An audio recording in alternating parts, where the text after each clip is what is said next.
And this is beautiful because this defeats the narrative that we all want to be rappers and baby daddies and thugs and idiots and that we twerking all day, all this other stuff.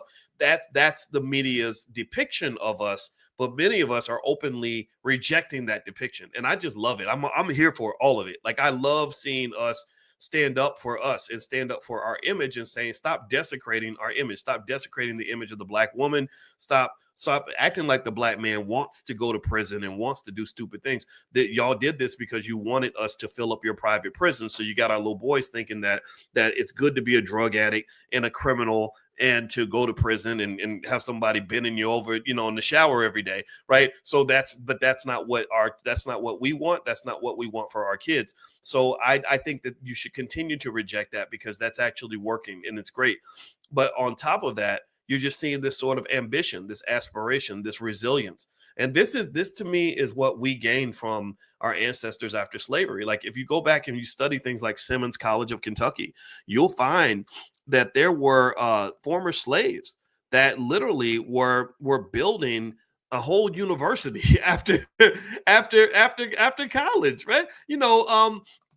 Like, they literally, I mean, sorry, after slavery, they literally built an entire university, and they were educating our people at the highest levels, and they didn't wait for affirmative action. They weren't waiting for DEI, none of that, because there wasn't no affirmative action, there wasn't no DEI, and they were super proud, and they were getting it done, and they were getting it done at a high level, because there's something special that happens when you kind of know that ain't nobody gonna save you, right? There's something that happens when you don't get deceived into somebody else pulling you into their welfare state, putting you at the little kids table, putting you in the handicap category, and just sort of sitting back waiting for somebody to give you a meal.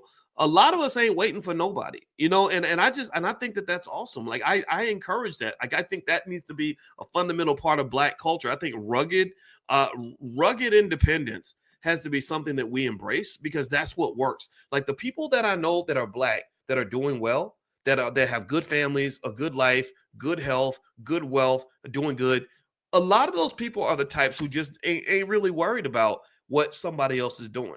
They're not waiting on nobody. They're not getting all caught up in what white folks think about them. They're not getting all riled up because somebody called them the N-word. They're just building, right? And that's an old picture of Simmons College. I mean, look at those.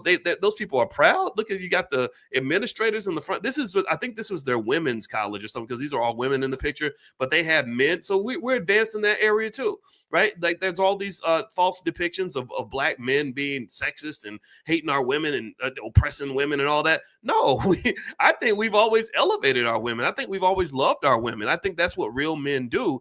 And that's why I would encourage any man who gets caught up in the manosphere where you start speaking to anti-woman and you're talking about Black women, just be real clear about who you're talking about. I think it's okay to say, I don't like all the twerking, I don't like all the nonsense, but it's not okay to use all Black women in a conversation where you're really talking about a specific subset of misguided individuals. Like, you're not talking about, everybody. You're talking about the ones that maybe need a little talking to. And I think that that's okay, because I think that's what men are supposed to do. I really believe that. And women as well. I think all of us do that. I think Felicia Rashad, if you remember Felicia Rashad, I know I'm getting off the topic just a little bit, but I hope that that's okay, because we are talking about investing. I'm talking about investing in your community. I'm talking about investing in your image. I'm talking about investing in your families. And the biggest, most important investments you ever make are going to be the investments that have nothing to do with money. So I just want to encourage you, like, keep making those investments, keep on going. And I got another image of Simmons College, because I'm super proud of what they're doing. Dr. Kevin Cosby is the pastor of St. Stephen's Church in Louisville, Kentucky. And they literally, as a church, went out and bought a whole damn university and, like, are educating our kids. And they created this amazing HBCU. And it's one of these things where even in their own city, they have trouble getting the support from the Black community, because there's so many Black people who caught up in the University of Louisville. And the University of Louisville, unfortunately, is not so much an ally to this institution. They're really an adversary, because they're part of the reason that the institution died in the first place. And they went back and resurrected it.